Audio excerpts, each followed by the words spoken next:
আজ থেকে শুরু হচ্ছে চলতি বছরের হাজ ফ্লাইট। রাত 11:30টায় আনুষ্ঠানিক উদ্বোধন করবেন প্রধানমন্ত্রী তারেক রহমান।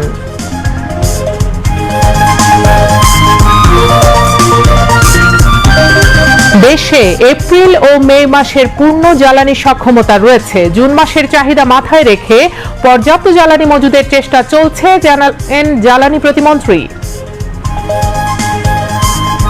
উপবৃত্তির অর্থের পরিমাণ বৃদ্ধি সহ প্রাথমিক বৃত্তি পরীক্ষার নীতিমালায় পরিবর্তন আনার কথা ভাবছে সরকার, জানিয়েছেন প্রাথমিক ও গণশিক্ষা প্রতিমন্ত্রী।